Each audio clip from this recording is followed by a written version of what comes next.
Hey there, Money Masters. It's your girl Izzy, back with another episode of Money Matters Made Easy. Today, we're going to dive into a topic that's been making headlines around the world: wealth inequality and its consequences. Now, I know this might sound like a heavy topic, but don't worry. I'm here to break it down for you, just like we always do. So let's imagine the world's wealth as a giant pizza. Now, this isn't just any pizza, it's the biggest, most delicious pizza you've ever seen.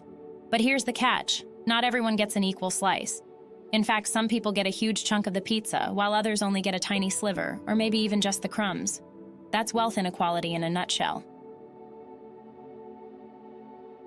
Now you might be thinking, well, Izzy, that's just how the world works, right? Some people work harder or are smarter or just luckier, and they get a bigger slice of the pizza. And to some extent, you're right. But the problem is, the size of your slice doesn't just determine how much pizza you get to eat. It also affects your ability to get more pizza in the future. Let's say you're one of the lucky ones with a big slice. You have enough pizza to eat, and then some. You can use your extra pizza to invest in a pizza-making machine, which will give you even more pizza in the future. Or maybe you use your extra pizza to buy a pizza delivery business, so you can start earning money by delivering other people's pizzas. Either way, your big slice of pizza gives you opportunities to get even more pizza. But what if you're one of the people with a tiny slice, or just the crumbs?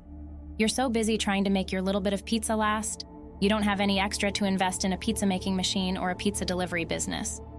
You're stuck in a cycle of pizza poverty, where you're always struggling just to get enough to eat, and you never have the chance to get ahead. And that's where the consequences of wealth inequality come in. When a few people have most of the pizza, and the rest of us are left fighting over the crumbs, it creates a lot of problems.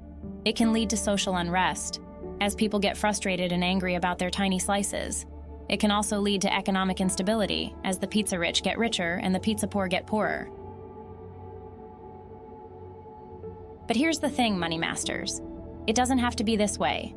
There are ways we can make the pizza distribution more fair, so everyone gets a decent slice. And that's what we're going to be exploring in our next few videos, so make sure you stay tuned. Before we wrap up, don't forget to hit that like button if you found this video helpful, and subscribe to our channel for more easy-to-understand financial topics.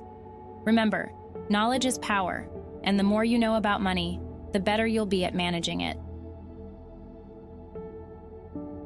That's all for today, Money Masters. Remember, no matter how big or small your slice of the pizza is, you have the power to make the most of it. Keep learning, keep growing, and keep striving for your financial goals.